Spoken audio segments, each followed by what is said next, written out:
The observation deck of Research Station Epsilon 7 offered the most stunning view of the Andromeda Galaxy, but Talia couldn't appreciate its beauty anymore. The bioluminescent patterns flowing across her azure skin had grown dim over the past months, reflecting the despair that had taken root in her heart. She pressed a slender, four-fingered hand against the reinforced glass, her large, silver eyes fixed on the distant star she knew was her homeworld. The latest reports from Xanthia had grown worse. The atmospheric degradation was accelerating, and her people were dying. Yet here she stood, trapped by the very protocols her species had created. The Xanthian High Council's isolation policy meant that even their brightest scientists, stationed across the galaxy, could not return home or share their findings with other species, no matter how relevant they might be to saving their world.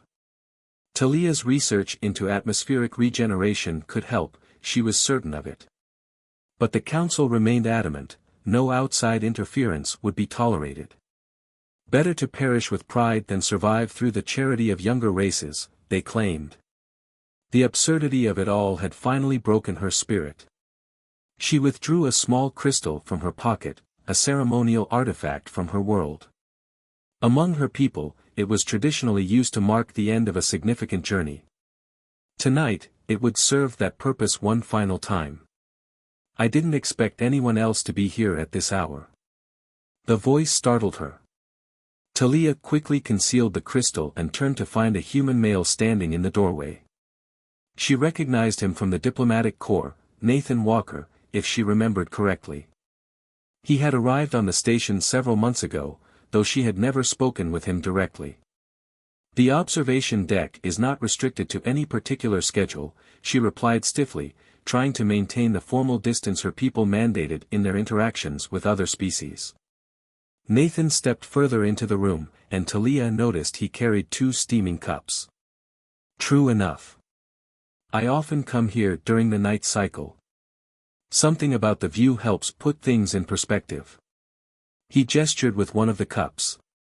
I always bring an extra. Never know when you might meet someone else who appreciates the quiet moments. The offering violated at least 3 different Xanthian protocols about accepting consumables from other species. Talia found herself reaching for the cup anyway. The warmth that spread through her fingers was oddly comforting. It's just tea, Nathan said, seeming to sense her hesitation. Though I suppose that might not mean much to you. It's a human tradition, sharing a warm drink while sharing thoughts. We have something similar on Xanthia, Talia found herself saying, then immediately regretted the admission. Speaking of home customs with outsiders was discouraged. Yet Nathan's gentle smile showed no triumph at having extracted cultural information, only genuine interest. Tell me about it, he asked, moving to stand beside her at the window. He kept a respectful distance but positioned himself so they could both view the stars. Talia knew she should excuse herself. Instead, she took a sip of the tea. The flavor was unlike anything in Xanthian cuisine, but there was something soothing about it. We call it kithrin, the sharing of blessed water. In ancient times, when our world was more arid, offering water to another was the highest form of trust and friendship. Nathan nodded thoughtfully. Water as life itself. Many human cultures have similar beliefs. It's fascinating how species separated by light years can develop such parallel customs. His observation struck something deep within Talia. How many other connections had her people missed in their determination to remain separate? How many potential solutions had they ignored? The water on my world is dying now, she whispered, the words escaping before she could stop them. Our atmosphere is failing. The oceans are turning toxic. And here I stand, with research that could help, bound by laws that say I must watch it happen from afar. She expected him to offer empty platitudes or, worse, try to exploit her moment of vulnerability. Instead, Nathan remained silent for a long moment, his eyes on the stars. I lost my sister to a disease we found the cure for 2 years later, he finally said. I know it's not the same scale, but I understand something of what you're feeling. The helplessness. The rage at circumstances beyond your control. He turned to face her fully. But I also learned that isolation only makes the pain worse. Sometimes the answers we need most can only come when we're willing to reach across the divide. Talia's fingers tightened around the crystal in her pocket. Our laws. Laws can change, Nathan said gently. But only if someone is brave enough to show why they must. Your people's pride has value, but so does their survival. So does your life, Talia. She startled at the use of her name, realizing she had never given it to him. He smiled apologetically. I make it a point to know everyone on the station. Especially the brilliant atmospheric scientist whose work could revolutionize planetary rehabilitation, if only given the chance. The crystal slipped from Talia's suddenly trembling fingers, clicking against the deck. Before she could move, Nathan bent and retrieved it. He studied it for a moment before carefully offering it back to her. I don't know the significance of this artifact, he said quietly, but I suspect you weren't planning to use it for anything that would lead to tomorrow's sunrise. I'd like to propose an alternative, if you're willing to hear it. Talia looked at the crystal, then at the tea in her other hand. Such a small thing, that cup. Such a simple act of connection. And yet. I'm listening, she said. The following days aboard Epsilon 7 took on a different rhythm for Talia. She found herself looking forward to the night cycle, when the observation deck would inevitably host 2 cups of tea and conversations that stretched until the artificial dawn. It was a violation of protocol, but one she could no longer bring herself to care about. Tell me about the oceans on your world, Nathan asked one night, as they watched a distant comet streak past the station. What were they like before? Talia closed her eyes, the bioluminescent patterns on her skin shifting to a deeper blue with the memory. Imagine waters so clear you could see the bottom of the deepest trenches. Our oceans housed crystalline forests that grew up from the seabed, living crystals that pulsed with light and energy. The luminous gardens, we called them. My mother was a crystal singer, one who tended these forests and helped them grow. Was? Nathan's voice was gentle, understanding. The acidification claimed the gardens first, Talia said, her patterns dimming. When the crystals began to darken, we should have recognized it as a warning. But the council insisted it was a natural cycle, that interference would only make things worse. Her fingers tightened around her cup. My mother refused to leave her post, even as the waters turned caustic. She believed until the end that if she just sang the right harmonies, the crystals would heal themselves. Nathan was quiet for a long moment. My sister Olivia was like that, an optimist until the end. She was researching the very disease that was killing her, convinced she could find the cure in time. He gave a soft, sad laugh. She almost did, you know. Her research laid the groundwork for the cure we eventually developed. She just ran out of time. Talia turned to study him. In the dim light, his human features seemed softer, more vulnerable. How do you bear it? Knowing you were so close. By making sure her work didn't die with her, he replied. The cure she helped develop has saved millions of lives. Not the one that mattered most to me, but... He shrugged. She would have considered that a fair trade. Your species is strange, Talia mused. You find strength in sharing your pain, your failures. Among my people, such admissions would be seen as shameful weakness. Nathan smiled. Is that why you've been skipping meals in the common area? To avoid showing weakness? Talia's patterns flickered with embarrassment. She hadn't realized he'd noticed. The protocols. The protocols say you can't share research or classified information, Nathan interrupted. They don't say anything about eating dinner with colleagues or accepting basic kindness. His expression grew serious. You're punishing yourself, Talia. For being here instead of there. For surviving while others suffer. The truth of his words stung like acid. What else can I do? My research could help stabilize their atmosphere, reverse the acidification process. But they won't even look at it because I've been contaminated by exposure to other species. Her voice cracked. They would rather die than admit they need help. Then maybe it's time to show them they're not actually being given a choice. Nathan set his cup down and turned to face her fully. Your research isn't classified under station protocols, only your people's isolationist laws prevent its distribution. And I happen to know that the Interstellar Scientific Committee is holding a symposium on planetary rehabilitation next month. Talia's patterns pulsed with alarm.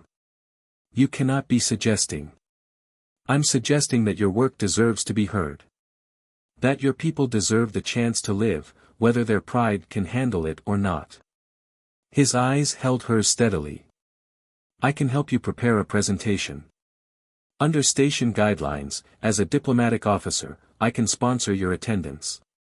The council would disown me, Talia whispered. I would never be allowed to return home. Maybe, Nathan agreed. Or maybe seeing one of their most brilliant scientists willing to sacrifice everything to save them will finally make them question their choices. He reached out, then caught himself and pulled back. Either way, could it be worse than what you were planning the night we met? The crystal in Talia's quarters seemed to pulse in her thoughts. She hadn't touched it since that night, but its presence remained a constant reminder of how close she'd come to giving up. You truly believe they might listen? I believe that hope, like light, can penetrate even the darkest places, if we're brave enough to carry it there. Nathan's smile returned. Besides, you won't be alone. I'm rather good at handling stubborn bureaucrats, regardless of their species. Talia felt her patterns shift to a shade she hadn't displayed in months, the soft purple of dawn on her homeworld, the color of possibility. We would have to begin preparations immediately. The symposium protocols are significantly less complicated than ending one's life, Nathan completed dryly. I took the liberty of downloading the submission guidelines already. Shall we begin? Looking at him, Talia realized that somehow, without her noticing, this human had become more than just a diplomatic officer or a chance encounter. He had become the first true friend she'd had since leaving home. Her patterns brightened with determination. Yes, she said. Let's begin. The station's research lab hummed with energy as Talia reviewed her presentation for the 100th time. Her patterns shifted rapidly between shades of anxiety and determination as she fine-tuned the holographic models showing Xenthia's atmospheric deterioration. The symposium was only 2 weeks away, but a new obstacle had emerged, one that even Nathan's diplomatic skills might not be able to overcome. Station Director Roth cannot seriously believe this, Talia said, reading the notification again. My research has nothing to do with classified technologies. Nathan leaned against a workbench, his expression grim. He's receiving pressure from multiple sides. The Xenthian Council got wind of your symposium submission. They're claiming that any research conducted by a Xenthian scientist falls under their protection protocols. Protection protocols that will ensure our extinction, Talia spat, her patterns flashing angry red. The color startled her, she had never displayed such intense emotion before meeting Nathan. Somehow, he had helped her find the courage to feel everything she had been suppressing. We'll find a way, Nathan assured her, though she could see the worry in his eyes. The station's charter specifically protects individual scientific pursuits, as long as they don't compromise security. Director Roth seems to disagree. Talia gestured at the notification. He suspended my lab access pending review. Without the final atmospheric simulations, my presentation will be worthless. Nathan straightened, a familiar glint appearing in his eyes, the one that usually preceded what he called creative problem solving. Then maybe it's time we showed everyone exactly what's at stake. How many other scientists are stationed here from your world? 7, Talia replied automatically. Though we're forbidden from collaborating or even socializing. Why? Because you're not the only one watching your homeworld die, Nathan said softly. And I'm willing to bet you're not the only one questioning the council's policies. He began pacing, energy radiating from his movements. We need to make this bigger than just your research. We need to show that this affects everyone, human and Zenthian alike. Talia's patterns shifted to a questioning blue. What are you suggesting? A demonstration. Not just of your research, but of what's possible when species work together. He turned to her, eyes bright with inspiration. The symposium committee doesn't just evaluate individual presentations.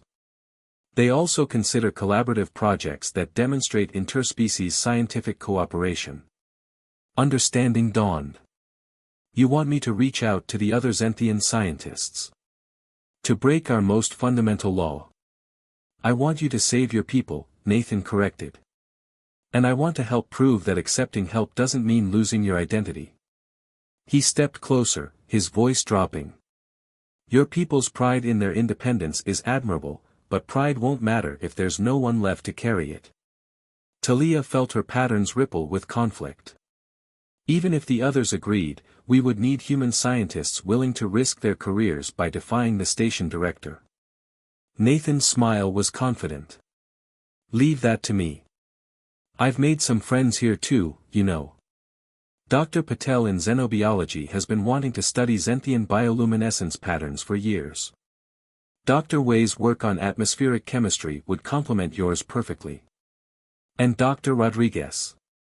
Nathan, Talia interrupted, her patterns showing both amusement and exasperation. You've been planning this all along, haven't you? Let's just say I believe in being prepared. His expression softened. But it has to be your choice, Talia. You'll be taking the biggest risk. She thought of her mother, singing to dying crystals until the end. Of the other Zenthian scientists, each carrying their own weight of helpless knowledge. Of the crystal in her quarters that no longer called to her with promises of escape, but sat as a reminder of how close she had come to giving up. The Council believes that accepting help makes us weak, she said slowly. But perhaps true strength lies in being willing to risk everything to save others. Her pattern settled into the deep gold of resolve. Tell me what you need me to do. The next 12 days passed in a blur of secret meetings and careful coordination. To Talia's surprise, 5 of the 7 Zenthian scientists agreed to join their cause once she shared her research. Each had been carrying their own pieces of the puzzle, their own solutions that might help save their dying world. Dr. Patel's insights into their bioluminescence led to breakthroughs in understanding how their bodies processed atmospheric toxins. Dr. Wei's atmospheric models verified Talia's theories and strengthened their proposed solutions. But it was Dr. Rodriguez who provided the key that changed everything. His work on solar radiation shields could protect the recovery zones they would need to establish. When combined with Talia's atmospheric purification methods and the other Zenthians' research, it formed a comprehensive plan for planetary rehabilitation. They worked through the night cycles, converting the observation deck into an impromptu lab when their official access was restricted. Nathan coordinated everything, using his diplomatic credentials to secure equipment and maintain secure communications. He ran interference with station security and kept Director Roth distracted with endless bureaucratic queries. The night before the symposium transmission was due, Talia found Nathan alone on the observation deck, staring at the stars. The final simulations are running, she said, moving to stand beside him. In 6 hours, we'll either save my world or become outcasts from it. Having second thoughts? No. The certainty in her voice surprised even her. My patterns haven't shown doubt blue in days. I just. She hesitated. I wanted to thank you. Not just for helping, but for showing me that sometimes the hardest boundaries to break are the ones we build inside ourselves. Nathan turned to her, his expression serious. You did the hard part. You chose to live, to fight, to reach out despite everything your culture taught you. I just reminded you that you didn't have to do it alone. Talia felt her patterns shift to a color she had never displayed before, a warm, gentle gold that seemed to pulse in time with her heartbeat. We should get back, she said softly. The others will be waiting. As they walked back to the lab, Talia realized that whatever happened tomorrow, she had already found something she thought she had lost forever: hope, not just for her world, but for herself. And it had come in the most unlikely form: a human who had refused to let her fade into darkness. The symposium transmission center buzzed with barely contained tension. Talia stood before the holographic projection array, her patterns cycling through shades of determination as she made final adjustments to their presentation. Around her, the unlikely alliance of Zenthian and human scientists worked in perfect synchronization, years of enforced separation forgotten in their shared purpose. "Director Roth is on his way," Nathan announced, hurrying into the room. "Security teams with him.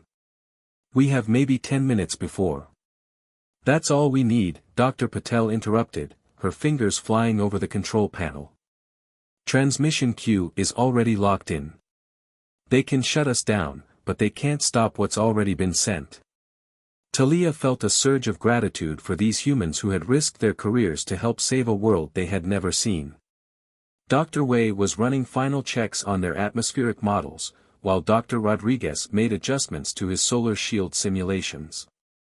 The other Zenthian scientists, Corvin, Nyrix, Vena, Solara, and Talis, each monitored different aspects of their combined research, their patterns showing a rainbow of emotions. "Primary transmission initiating," Dr. Patel announced. "Talia, you're live to the symposium in 3, 2, 1. The projection field hummed to life, and Talia found herself facing the assembled scientific committee. She could see representatives from a dozen species, including several members of the Zenthian Science Council who had clearly been invited to witness this transgression. Their expressions showed everything from curiosity to outrage. "Honorable members of the committee," Talia began, her voice steady despite her racing heart. "I come before you today not just as a scientist, but as a daughter of a dying world. What you are about to see represents not only my research, but the combined efforts of both Zenthian and human scientists who believe that the boundaries between species should never be barriers to saving lives." She activated the first simulation, showing the devastating progression of Zenthia's atmospheric decay. The gasps from the committee told her they understood the severity of what they were seeing. As she moved through the presentation, each scientist stepped forward to present their part of the solution, demonstrating how their combined research had created a viable path to salvation. The door slid open, revealing Director Roth and his security team. But before they could intervene, something unexpected happened. The other scientists and staff members in the transmission center, those who had only been observing until now, stepped forward, forming a barrier between security and the presentation team. "Director," one of them said, "I believe you'll want to see this." On the projection, Dr. Rodriguez was demonstrating how his solar shields could protect recovery zones established using Talia's atmospheric purification methods. The Zenthian Council members were leaning forward, their traditional stoicism cracking as they saw the first real hope for their world's survival. "This is a violation of station protocol," Director Roth began, but his voice lacked conviction as he watched the presentation unfold. "No, sir," Nathan stepped forward, diplomatic credentials displayed. "This is exactly what this station was built for, bringing species together to solve problems neither could handle alone. Every scientist here has followed all security protocols regarding classified technology. The only protocols being challenged are those that would condemn an entire world to death rather than accept help." A new voice cut through the tension, one of the Zenthian Council members. "Dr. Talia, your research, these methods, they could truly stabilize our atmosphere." "Not just stabilize," Talia replied, her patterns glowing with intensity. "With the combined approach we've developed, we could begin reversing the damage within one stellar cycle.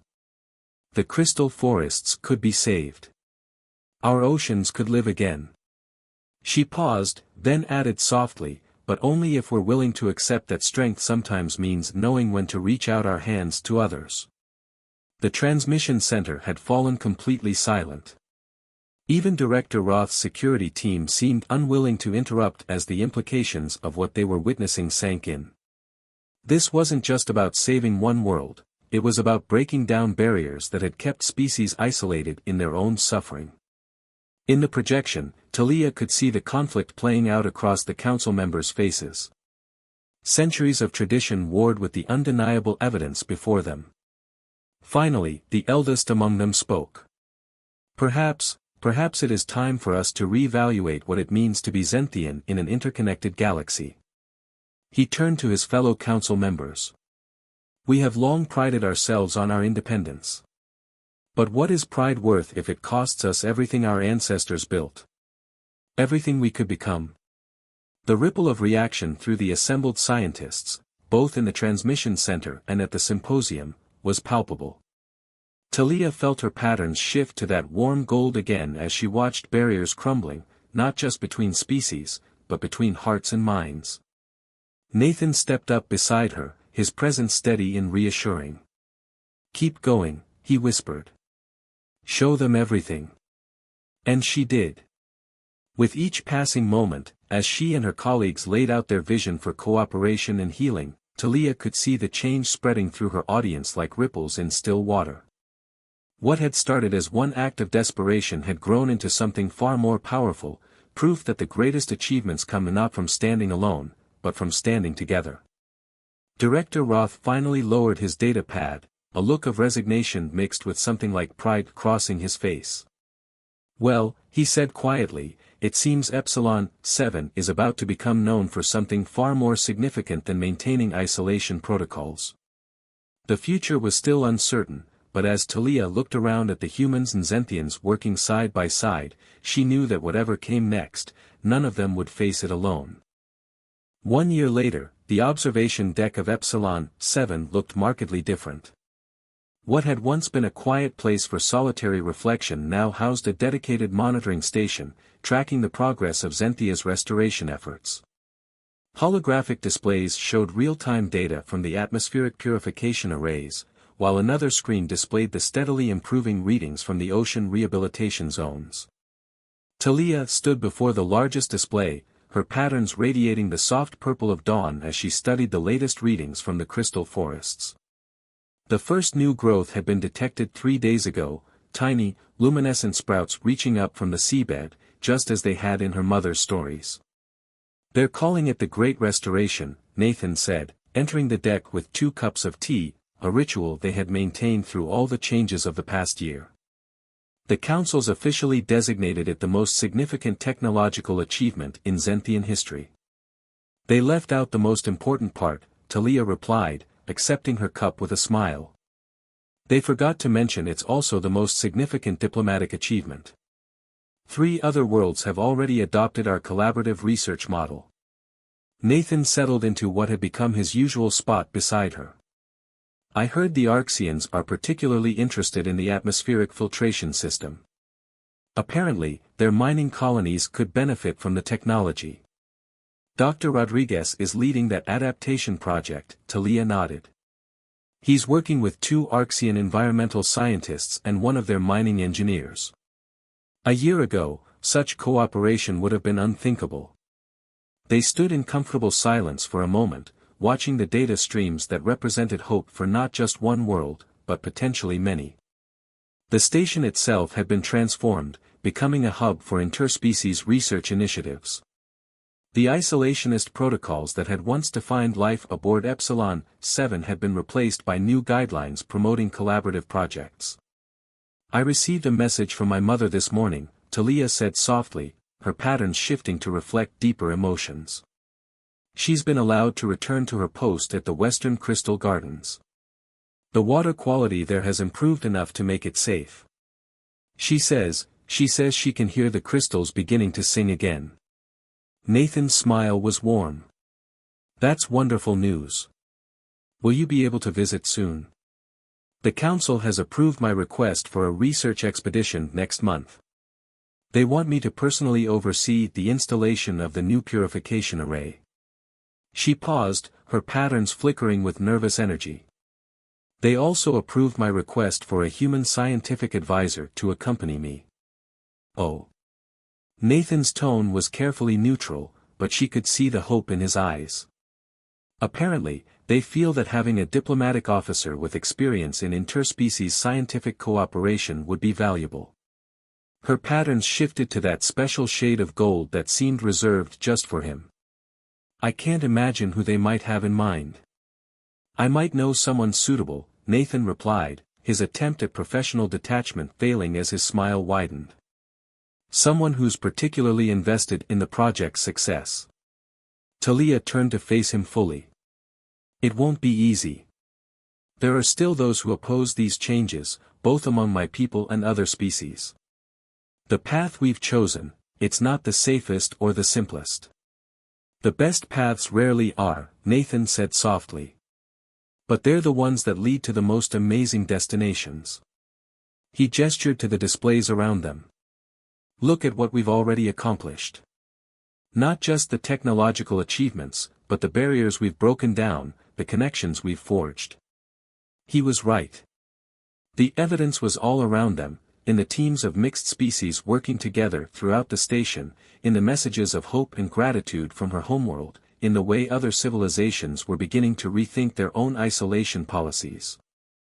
I found this the other day, Talia said, reaching into her pocket and withdrawing a familiar crystal. I almost forgot I still had it. Nathan's expression grew serious as he recognized the artifact she had once intended to use to end her life. And now?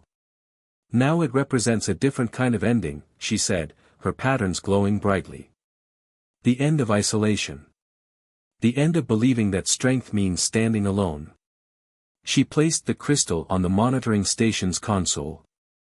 I think it belongs here, as a reminder of how close we came to losing everything, and how much can change when we find the courage to reach out. Nathan's hand found hers, their fingers intertwining in a gesture that bridged the gap between their species just as surely as their work had bridged the gap between their worlds. Through the observation window, the stars seemed to shine more brightly than ever, full of possibility. So, he said, about that expedition to Zenthia. Talia's patterns rippled with joy as they began to plan their next chapter together. The crystal caught the starlight, refracting it into countless colors, no longer a symbol of surrender, but a prism through which a new future could be seen.